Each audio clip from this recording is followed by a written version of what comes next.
Returning to the unemployment theme, we can throw around these economic stats, can't we, all day? But at the end of the day, the real problem plaguing the typical person out there is finding and keeping that job. So if we return to that deep recession of 1982, unemployment reached 10.8%. That's where a lot of these experts are expecting unemployment to climb this time around. Do you think that's a reasonable projection, Gerald? I think it's a low projection. What's going to be the driving factor that's going to take us over that double-digit unemployment level? There's going to come a time when the markets are going to collapse again. There may be some kind of a crisis, be it a false flag, to divert the people's attention type of crisis or a real one. It could be a geopolitical event. There are many wild cards on the deck ready to be played. Any one of them could tip this over the edge.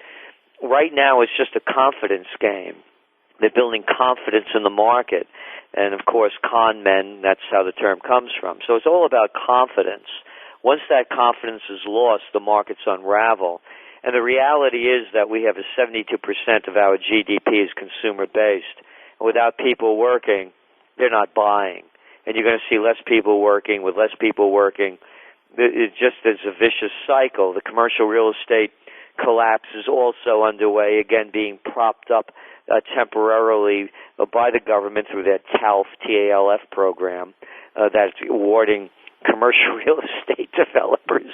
I mean, it's just amazing. I know they're rewarding them, aren't they, for failure? Isn't this something? Commercial real estate developers giving them our money to keep them afloat. Who could make this stuff up? And I think we touched on this on last time we spoke. Commercial real estate won't turn around till at least 2016, I believe it was. And they've been, right on the money so far.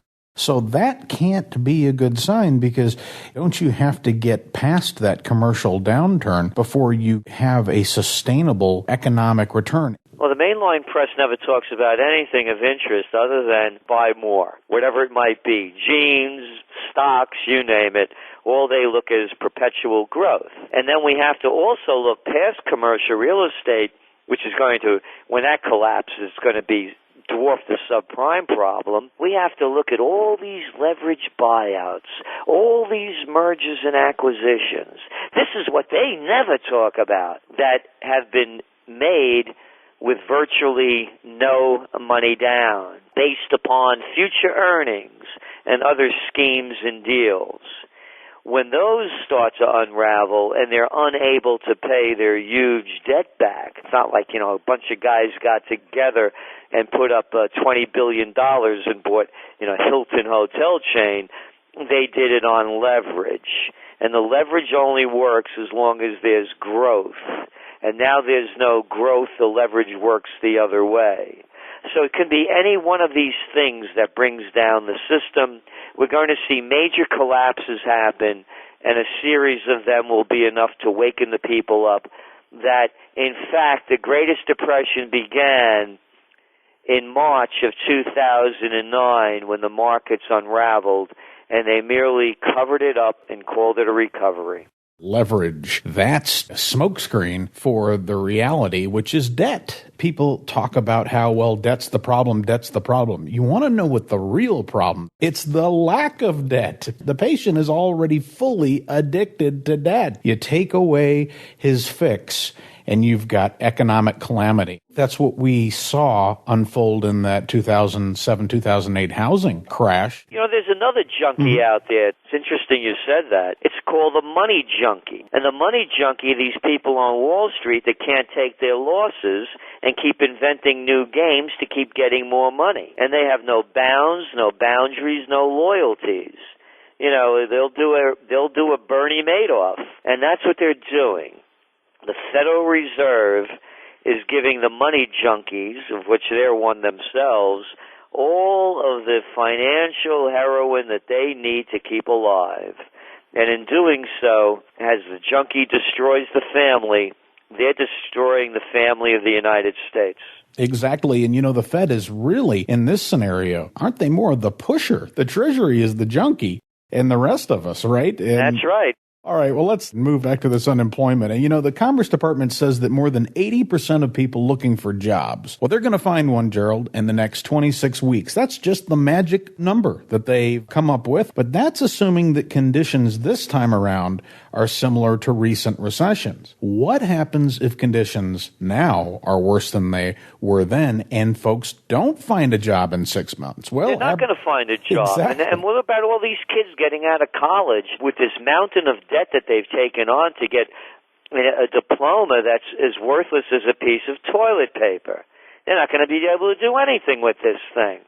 Oh, you got a degree in business administration? Whoopee-doo. Hey, how about a job at Sports Authority, but only part-time so you don't have to get any benefits? Or you can greet at Walmart, too. That's another one. And so, the problems are escalating and building upon each other. And what kind of jobs are being created? Let's look at the facts. Hey, you want a good job as a home health aide? We could get you one. Want to stock some shelves at Walmart's at 1 a.m? There's a job for you. Here comes the government to the rescue. Well, of course, many states have extended their unemployment benefits to 39 weeks. So that gives us all, this wonderful buffer of 13 additional weeks of help. And after that, though, we disappear off the radar screen altogether as far as the government stats are concerned. The same people that said food and fuel aren't commodities that should be put into the core inflation rate. But isn't this a result, though, of the great American bubble? We always had the Fed to bail us out. Wall Street just kept barreling along decade after decade. Suddenly, though, the music stops. There's no chairs left. Only those people that are living blind can't see it. This is the greatest heist in American history. It's happening right before our eyes. Wall Street has hijacked Washington. And it's the great bank robbery. But this time the banks are doing the robbing. So what you really have is Goldman Sachs probably at the top of the list. They've taken out one of their top competitors, Lehman Brothers. And now you have the inmates running the asylum. I think you really nailed it when you said, the Goldman Sachs, you didn't call them the Goldman Sachs gang, but I will. And I mentioned the metaphor about being Italian and how if they were the names on Wall Street were Italian names, they called it the mafia. What the Goldman gang did is they took out the Lehman boys. That's all it is.